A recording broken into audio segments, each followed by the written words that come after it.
many of us know what we're doing. No, we got it working now. We got it working now. Not to call you out or anything, right? Cool. I think you got the finger, man. You're number one, just like KW. Right. So with the limited lifetime warranty, you really only get 50 years of coverage, but it's actually prorated after 10 years. So if there's a defect in that shingle, the customer's really paying for most of that out of pocket after year 10, right? They only cover materials after year 10, and that material is prorated, and you lose labor. So limited lifetime warranty sounds great, but if you read between the lines, it's really not all that great. And defects in our industry and our materials is real. It happens with every manufacturer.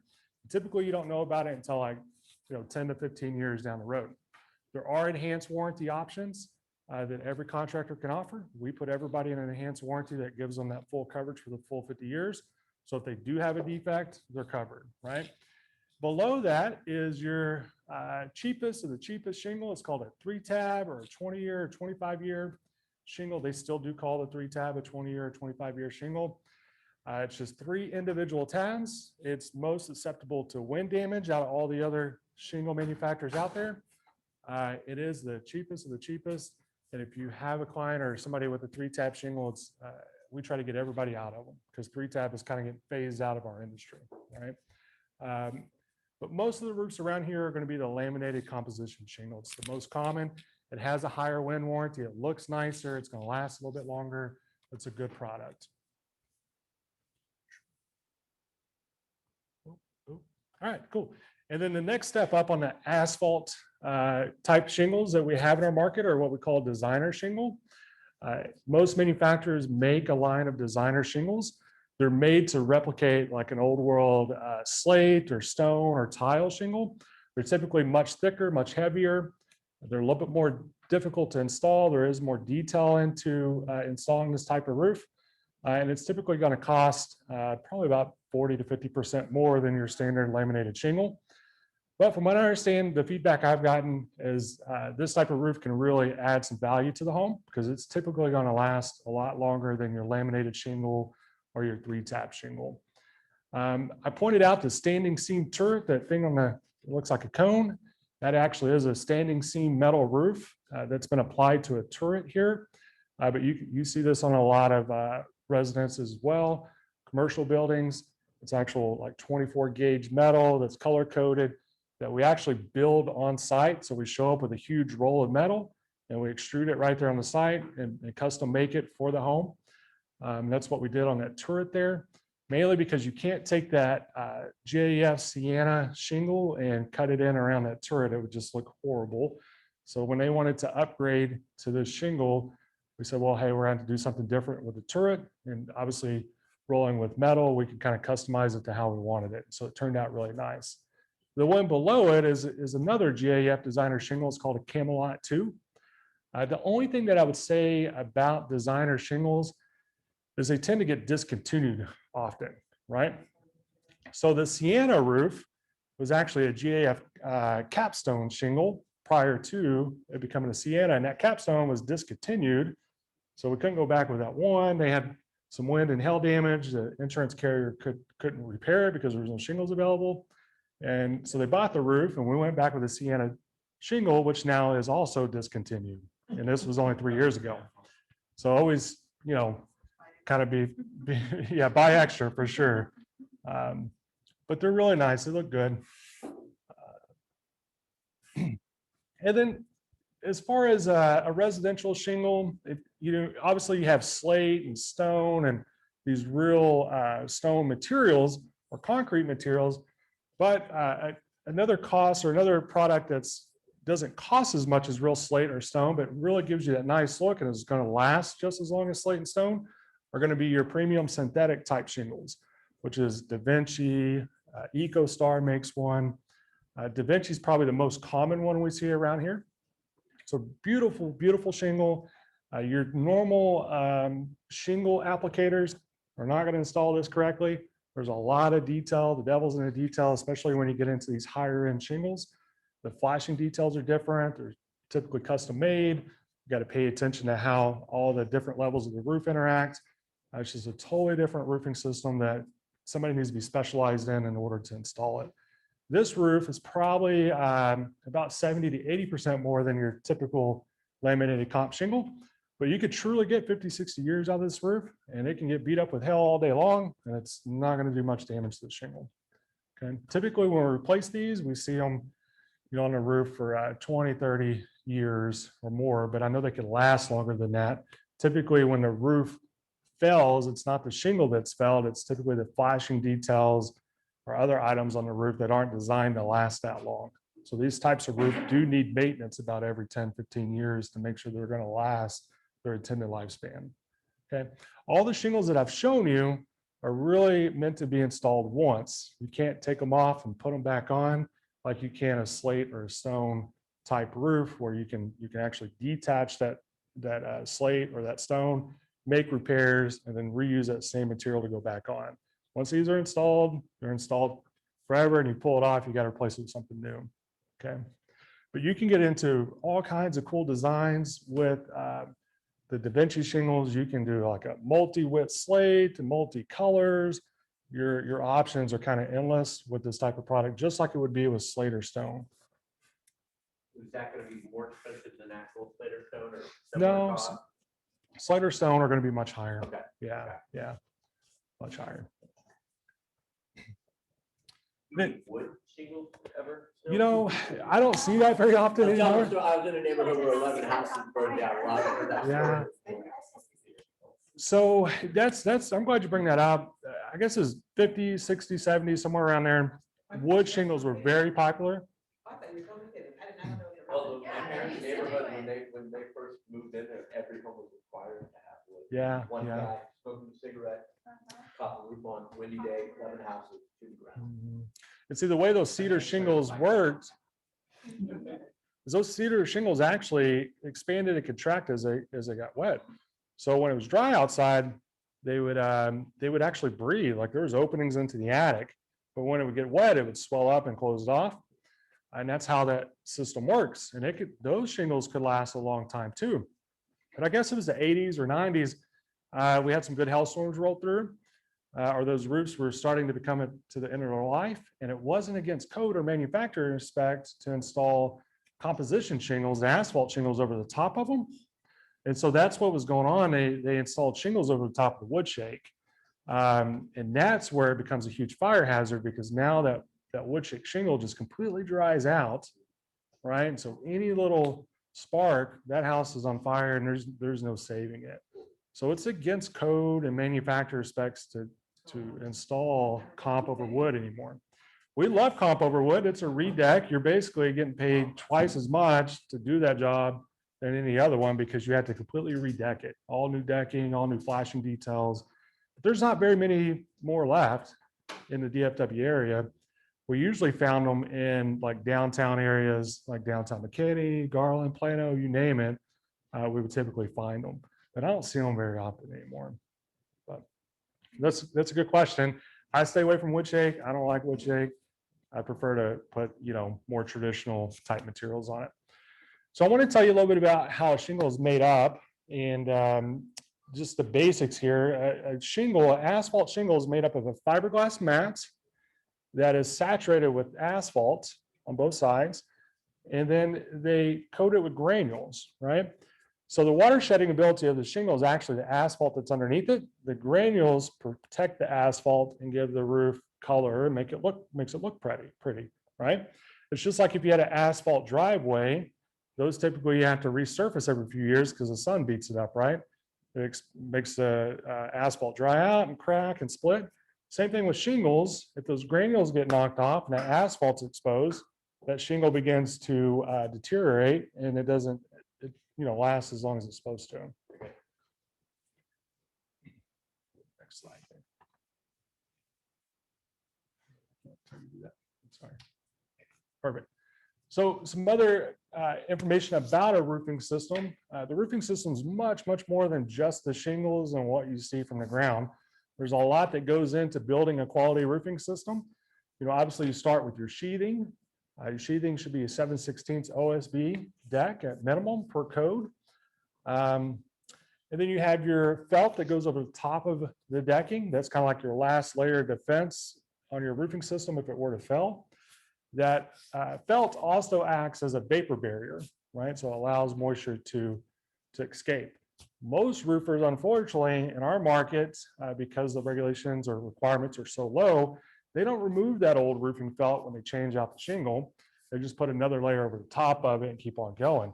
Literally, probably 95% of the roofs I see go on, they're just felting over the old felt. Most roofs I replace, I'm removing more than one layer of felt.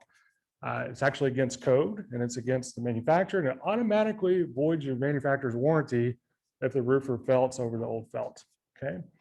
And then in the valleys, which is where the roofs intersect and come together, those areas are where the water is running off the roof, right? We add an extra layer of protection underneath the shingles, which can be either ice and water shield or valley metal or a heavier felt. And then anywhere your roof meets a wall, you have flashing details, whether that's step flashing or counter flashing.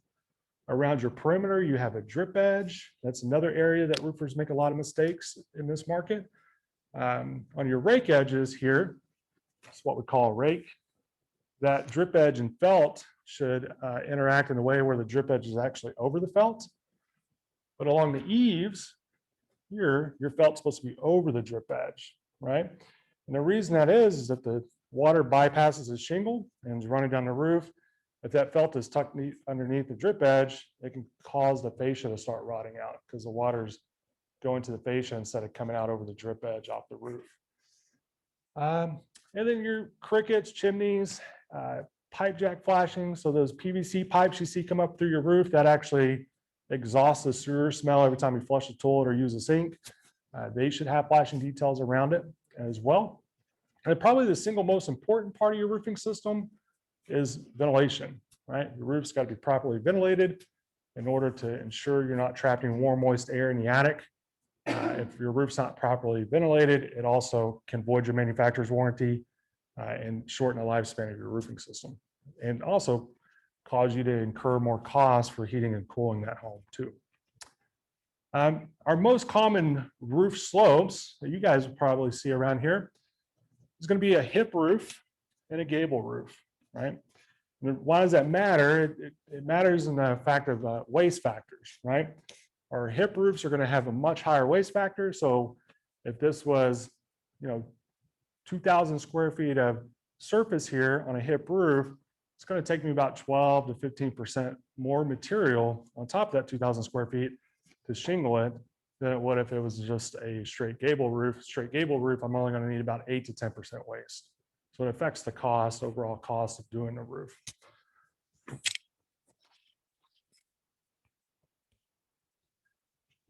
And then storm damage, right? That's the reason most people replace the roof in our market. Hailstorm rolls through, wind, whatever it may be.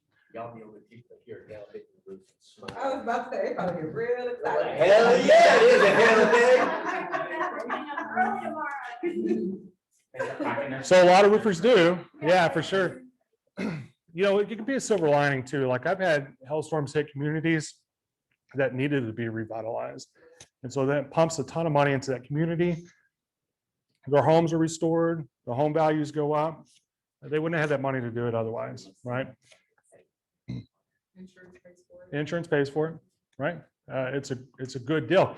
Now, for the folks that I've replaced 5 roofs for in the last 6 years because they've gotten hammered by hailstorms every year, I feel horrible for them. Like I don't even want to call them, right? But certainly want to take care of folks and try to get them into roofing systems that are going to withstand up to, That's where you give them one of my cards and say, let's get you in a neighborhood. Right. Yeah. Unfortunately, we don't know where that's at. So there are shingles, and I should have mentioned this before, that look like the architectural shingle or the designer shingle that are rated class 4, which means they're rated to withstand up to 2-inch hail. And our insurance carriers, in most cases, are going to give them a discount on their premiums. Like State Farm knocks off 20% or 27% of the premiums if they go to a class 4 shingle. because they know Mrs. Jones isn't going to have to replace a roof every time, you know, an inch and a half size hailstone comes rolling through. And a newer roof is going to be more flexible and withstand hail better than, you know, a roof that's 10 years old, just as a given, right? So some carriers will actually give you a discount for a new roof, but then they prorate it out after, you know, as the roof is aging. But we do, and this is kind of old, I've been using this one forever, but for an example, 2008, 2012, there was over 50,000 events producing large enough hail to cause damage to homes, resulting in 4.5 million related hail claims and $32 billion. It's insane. And that was 2008, 2012. This ice storm and these hail events that we've had this year are going to far exceed these numbers. The hailstorm, the ice storm alone is like a $50 billion event, which is larger than anything we've had in Texas, including Hurricane Harvey and all these other events. It's pretty massive and insane. But how hail forms is, you know, little rain droplets coming out of the clouds, get sucked back up, and it just continues to rotate through the clouds, goes down and up. And every time it goes down and up, it forms another layer of ice, and eventually that hailstone, depending on the uplift, until it becomes heavy enough to drop, then it starts dropping down. So sometimes that's why you can have little bitty marble size and then massive size hailstones that have all these weird jagged edges and rings, because it started out as a very little raindrop that just kept getting sucked back up into the clouds and freezing. It's kind of interesting when you think about the science of it. But anything typically over quarter size, it could potentially cause damage to your home, right? If you have good size, if you have good wind behind it, you know, 40, 50 mile an hour winds, an inch and a quarter hailstone can do a lot of damage. We even seen it in this little pocket in Plano recently where they had marble size hail, but it seemed like they had like a spin up, a tornado or a downburst of some sort. And it was pushing those little marble size hails through the fence, you know, and destroying fences and roofs. So it's unfortunate. But hail damage causes damage to everything, right? Your roof, your gutters, your windows, your siding, fence. It tends to happen. It doesn't just affect the roof.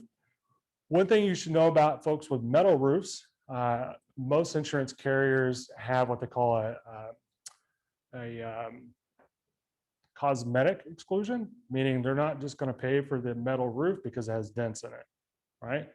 Which is unfortunate for folks who have nice, beautiful standing seam roof and you can see every little imperfection in it and they have dents all through it and insurance isn't paying for it. Because standing seam roofing systems can range anywhere from $6 a square foot to $9 a square foot, right? So that's a lot more expensive than your standard comp shingle. Typically, they'll only pay for it is if there's a large enough dent that's going to cause a crease or it's hit a seam or something that's causing a leak. But they're going to fight it every time if they have that waiver. On composition shingles, it's pretty straightforward. You have these nice big bruises in the shingles, and inch and a quarter or larger can cause this kind of damage. But typically, we look at what we call a test square to determine whether or not there are enough hail hits in a particular slope to constitute replacing it. So you take a 10 by 10 area, we walk through that 10 by 10 area. If we can find 8 to 10 hail hits, we know that, hey, that slope needs to be replaced. You go to the next slope and do the same thing on all 4 sides. But the reason your insurance carrier will pay for a composition shingle, again, that shingle is made up of fiberglass mat with asphalt and then covered by granules. If that asphalt is exposed, that shingle is going to start deteriorating a lot quicker than it normally would have, right? And cause leaks. Threshold for how many teams or spots has to be in those. Is that Yeah. true? So every insurance carrier is different, and every insurance carrier changes their position every storm season, right? It's insane. Also, I've heard it depends where you're at, and like when the storm came, we didn't act immediately. So let's say we were 6 weeks later. Well, they'd already given so much money away that they give less and less after they've already been given. What the guy, because we didn't get full coverage, we didn't get everything we thought we should Sure. have the first request. That's why. So So yeah, always fault the very accident. I'll tell you, we deal with insurance restoration day in and day out. We use the same pricing software, the same techniques. I do what we call a supplement on 90% of our claims, and they increase on average 37% every time because they're missing things. I don't want to go because I don't want to bash insurance companies. I won't go as far as they're doing it intentionally, but it's pretty consistent that that's what's going on. And then anybody tells you, hey, Allstate is requiring 18 hits in the test square area, say, well, show me where it's at in my policy that's what you're going to require, because it's either damage or it's not, right? 8 to 10 hell hits in the test square area is the industry average. And if you do the science and math behind it, is more than enough to constitute a full replacement. If you don't need a replacement, don't get it. I mean, again, the bar is so low, you can't trip over it to become a roofer. And most roofing companies or most roofing salesmen are out and about and actually doing your inspection.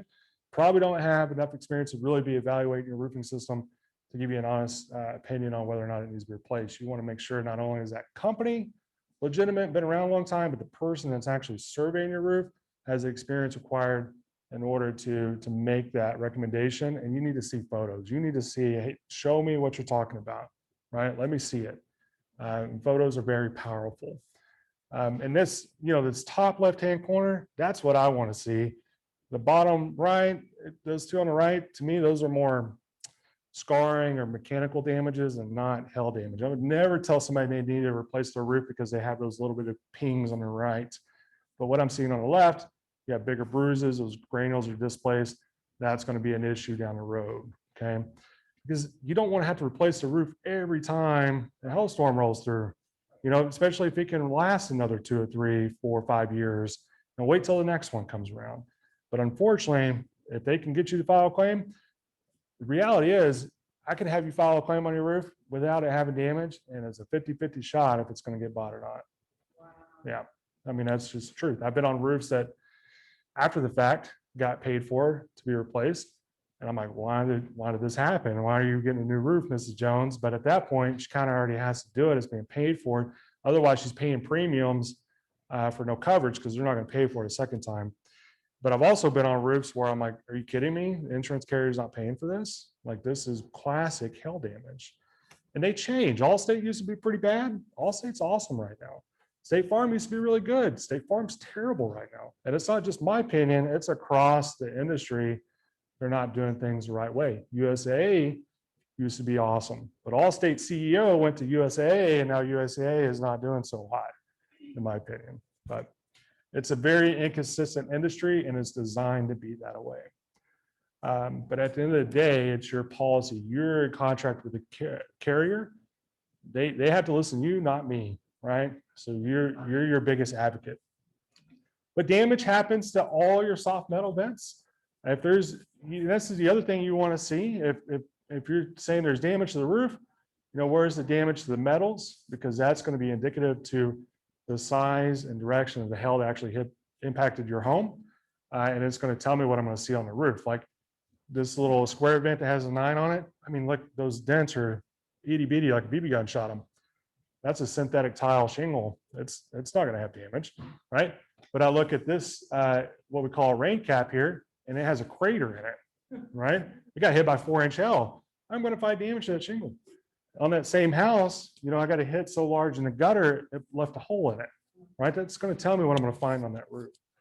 Quick question on that too. So we did have our roof replaced like 3 times in 6 years, and twice they did gutters, all the vents, they did window screens, and all that was so bad. And then one of the other times they didn't, I thought the damage was about the same. So is that fairly typical that you guys roof and nothing else, or does all of it usually get done at once, or how's that? What's the common? Yeah, so because we do a lot of storm restoration, it's systematic, like roof, gutter, siding, windows, chimney caps, garage doors. And I want to try to capture everything. Yeah, and so it's either there or it's not. If I got a good photo of it, the insurance didn't pay for it, I'm gonna send them that photo and hey, this got missed, right? And get that corrected. So the only time I'm typically ever replacing just a roof is like Richardson, they got clipped by that tornado last year. And we've done a ton of roofs in Richardson, and most of them are roof only, right? Because it was mainly wind damage. Yeah. But typically if it's hail, it's going to be a lot more than that. Again, fence, windows, Uh, So I guess every time you go out to a house, sorry, sure. No, you're good. And you're looking at roof, do you guys go ahead and just naturally look at all these other things too, if you see no image? Yeah, so our team is, we don't get on the roof first. Start in front elevation, start in the front left corner, and we work our way all the way around the house. For a couple reasons, it tells me what I'm gonna see on the roof, right? And second, it allows them to figure out where they're gonna get on this roof safely. Safety is always a big concern. I also don't want to cause any damage getting on the roof, like to gutters or anything like that. So, but yes, we want to capture all these items here because it tells a story. Part of these slides I pulled out of one of our sales presentations, but I kind of wanted to hit home here with building back somebody's home.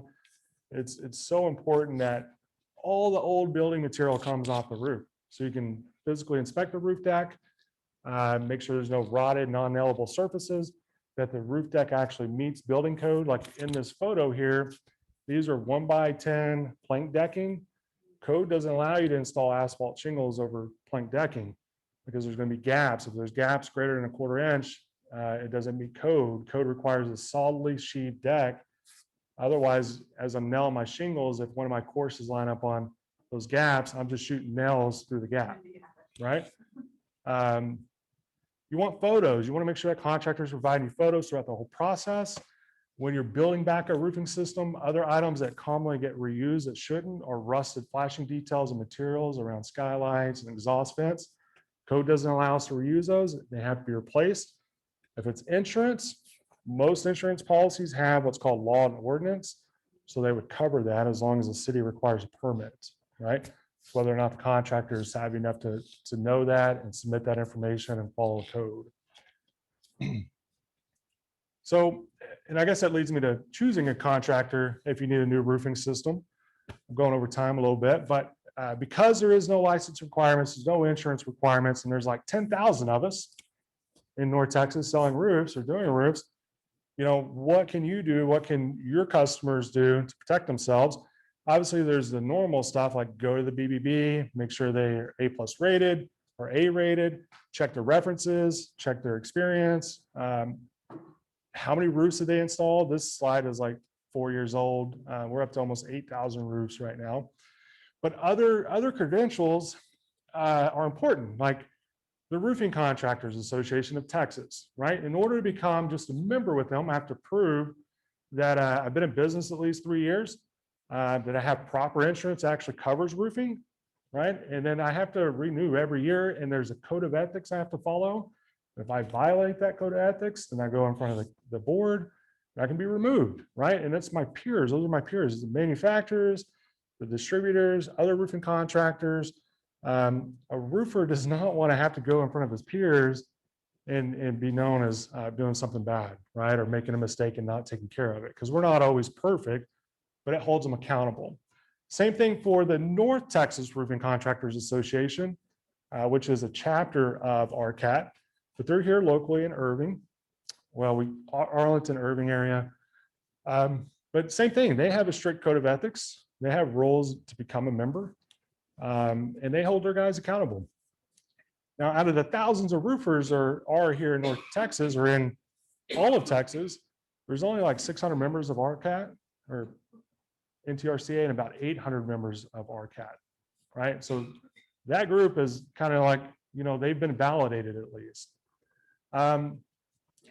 Shingle Select Master for CertainTeed. CertainTeed's a leading manufacturer here for shingles. They have their Shingle Select Master program, which is only about 30 of us in all of North Texas. And what that means is we're able to offer the best of the best warranties, or any contractor is a part of that, can offer warranties where CertainTeed actually covers you for 25 years. They've checked our financial history, right? They make sure we're financially responsible. We have to train, we have to pass tests and do continued education every year in order to maintain that. And the same thing with GAF Master Elite. I think there's 42 of us in North Texas, same kind of level of requirements.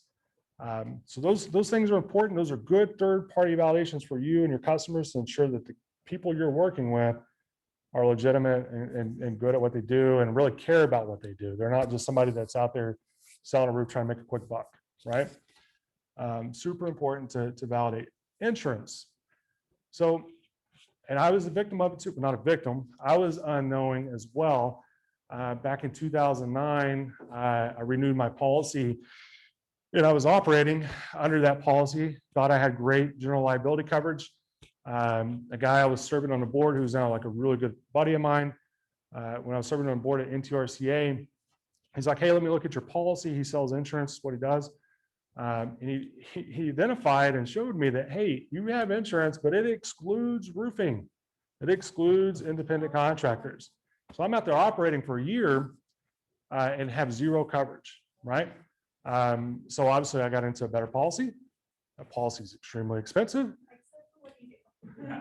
But if it can happen to me, it can happen to anybody.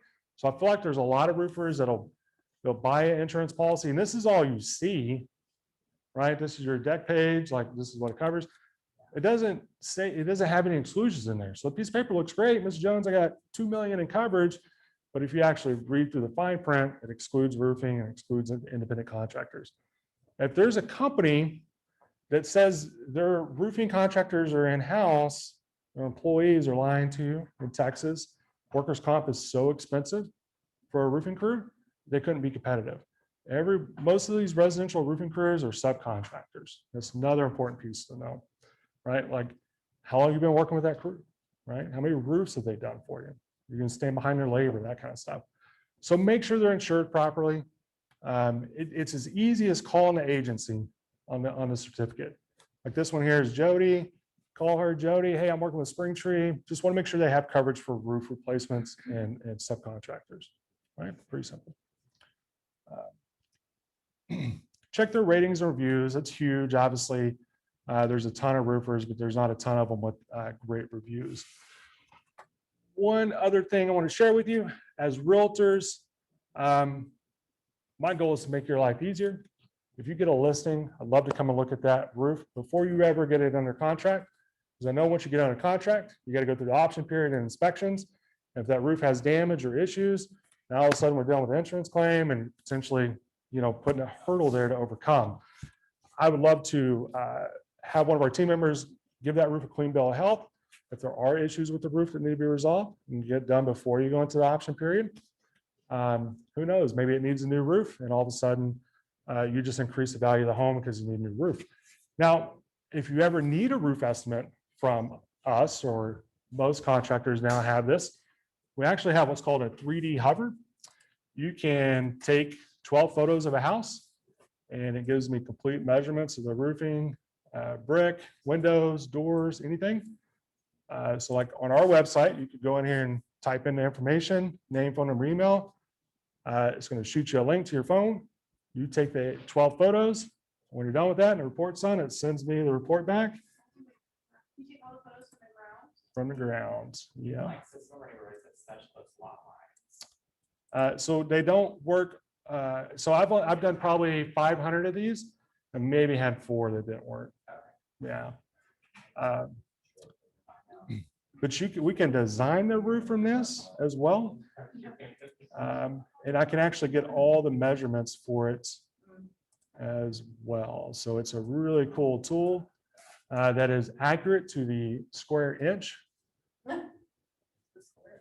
believe it or not. Future's gonna be a weird place, man. Yeah. So the guy that developed this, he actually was in the military, and he developed a program where he could take the images and photos from like in Afghanistan where they're kicking in doors and stuff. He could take photos from the guys on the ground and other people on the ground and take those photos, and he developed it to where they could basically lay out the community in 3D. And when they're going in and kicking in doors, they know where the doors are at and what's going on. And it gave them measurements, real-time measurements. When he retired, he created 3D hover, which is what we use a lot of time to do these roofs. But really cool, easy way to gather that information without actually having somebody come out. But not only do you get this hover, but you get a full report with windows, siding, gutters, roof. It's pretty cool stuff. And with photos, so we also use what's called a company cam. we talk about photos. So COVID changed our business, right? You can't go inside homes anymore. You know, what's the easy way for Mrs. Jones to see what's going on with her roof, what's going on with the inspection photos, without actually having to meet with her in person. So this cool little program here, I can actually give you a link or Mrs. Jones link or anybody who wants it, and they can see what's going on at all times with their home.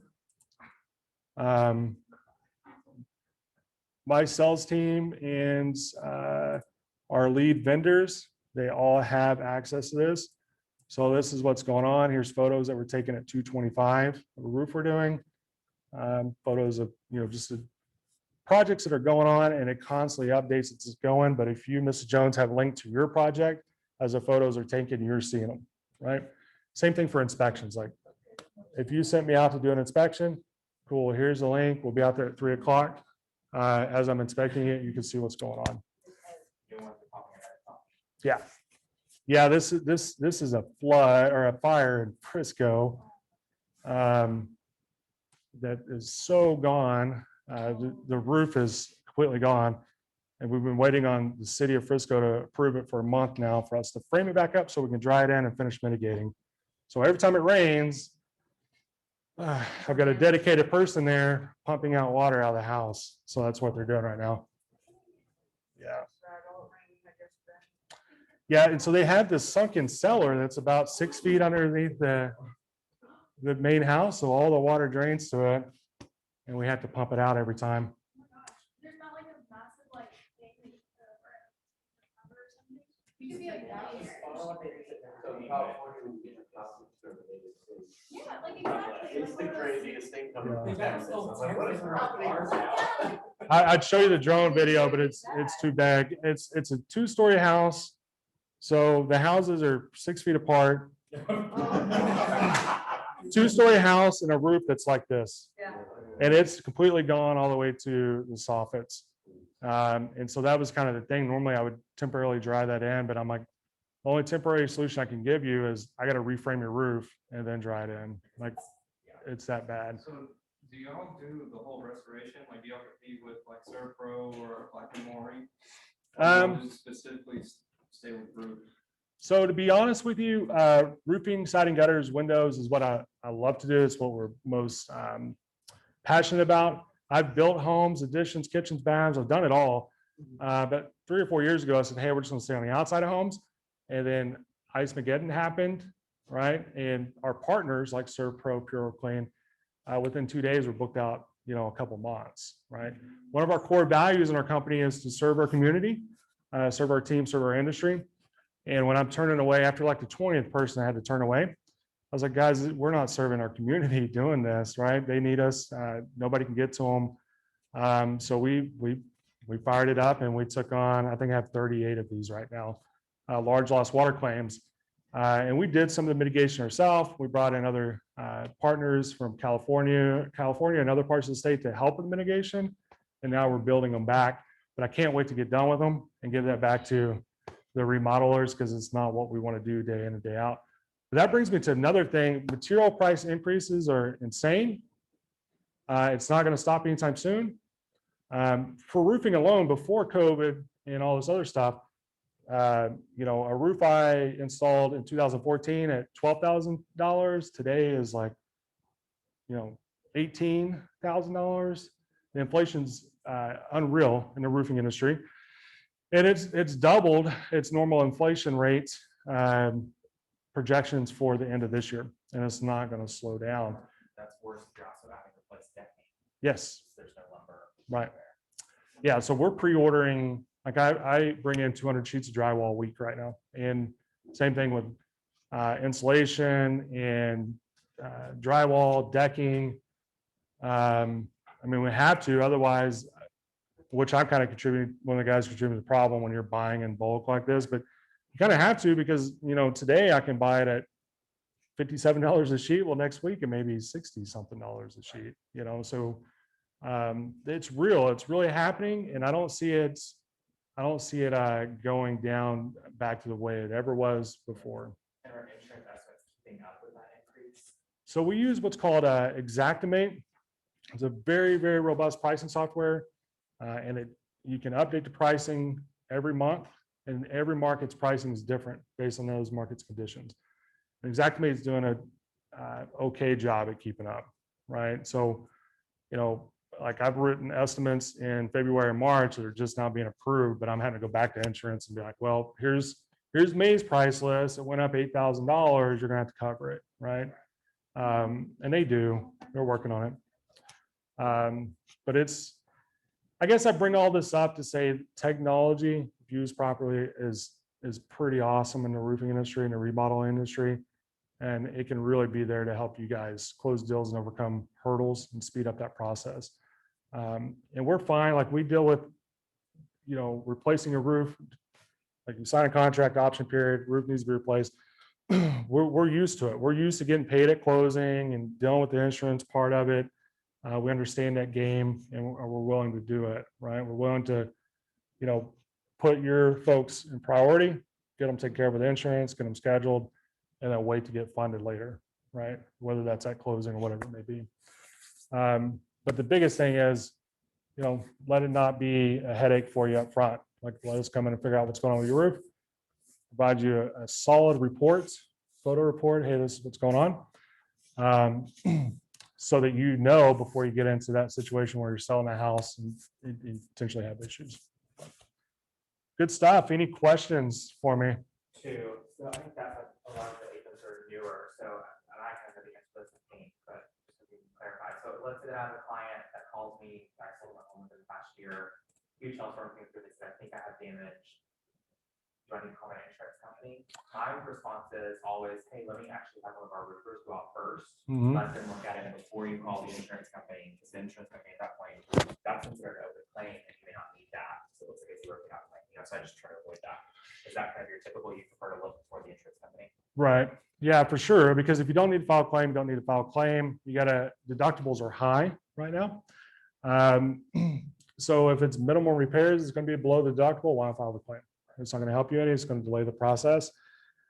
Insurance companies can't ding you for filing a claim for weather-related events, right? It's different than getting in a car wreck, right? Now they'll look at it if you've had multiple weather-related claims and they were all denied.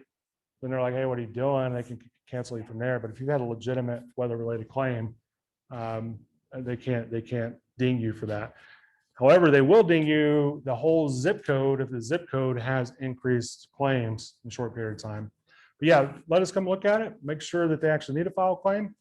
It also allows us to gather all the information we need so that when the adjuster comes out, we can make sure that, capture everything like, hey, there's these window screens, downspouts, blah, blah, to get it approved. I can tell you some crazy stories where adjusters show up and deny a roof or pay partial of a roof. Because as realtors, you guys go and remove all the window screens if you have a few torn. You'll do little things that kind of take away some of the evidence I need. And I've taken, no, it's all good. That's just knowing that that's going on. But I've taken some partial denials and overcame the fact that all the screens were gone, the fence was freshly stained, the fascia was touched up, painted, and was able to show them like, okay, maybe you're not seeing all this stuff on the ground like you normally would, but the realtors they've done this to prepare to sell the house. Let's focus on the roof and get that roof paid for replacement once you kind of like get them to quit thinking about these other things that should be damaged. One last thing I'll leave you with is deductibles. It's absolutely 100% illegal to cover a deductible. Any roofer that offers to waive your deductible or discount it is committing fraud. They used to do that all the time, and I know we weren't supposed to, but then like really nailed down on that. Yeah, so in 2019, we also lead up our government relations committee too.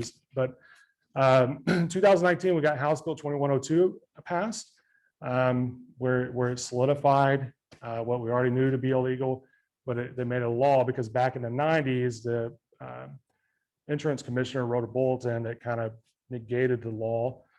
But anyways, they cleared that up in 2019. Insurance carriers can require payment of deductible before they release the depreciation to you, which depreciation is the second check. You're always going to get paid in 2 checks. And then there's a bill in front of the Senate right now that actually strengthens 2102 even more, to where all insurance carriers have to require it. And why do we do this, right? It's not like that we're trying to get, rich on every job, but if you've got 10,000 roofers out here and 80% of them, tell you they're going to waive your $5,000 deductible on a fair market valued estimate from the insurance carrier, what are they doing with that? They're probably not carrying insurance, probably not removing that old felt. They're not building your roofing system right.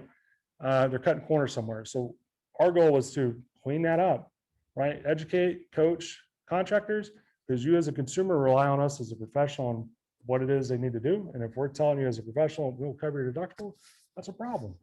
But we're also fighting what's coming from Florida, where insurance carriers are telling Mrs. Jones, hey, if you go with our preferred contractor, we'll waive your deductible, because then they have even more control over the insurance process and what they're paying out, which to the consumer doesn't really help you. Because again, as a consumer, you're relying on us as a professional. Same thing with public adjusters and attorneys who are there to advocate on your behalf.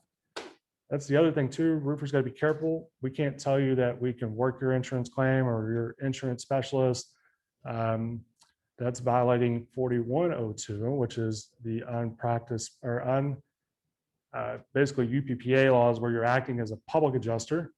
And you can't do that, right? I can't, as a roofer, say, hey, Allstate, you got to cover Mrs. Jones' claim because the policy says so. That's where I break the law. I can't interpret policy. I can provide photos, estimates, that kind of stuff. But if you need somebody to interpret your policy, that's a public adjuster's realm or real or attorney's area, not me as a roofing contractor.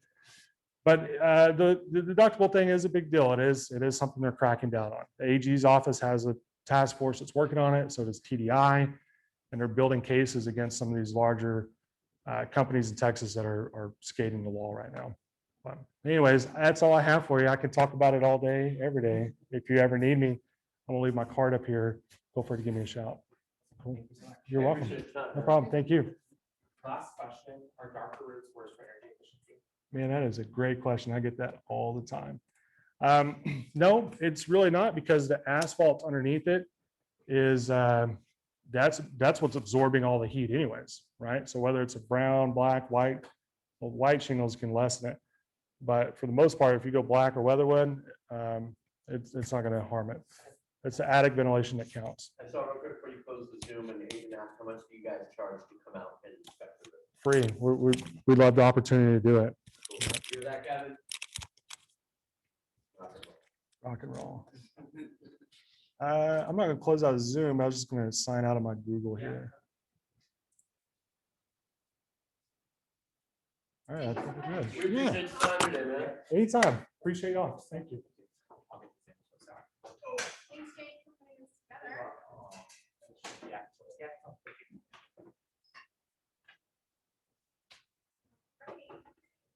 I'll have a little something to thank you guys for coming today.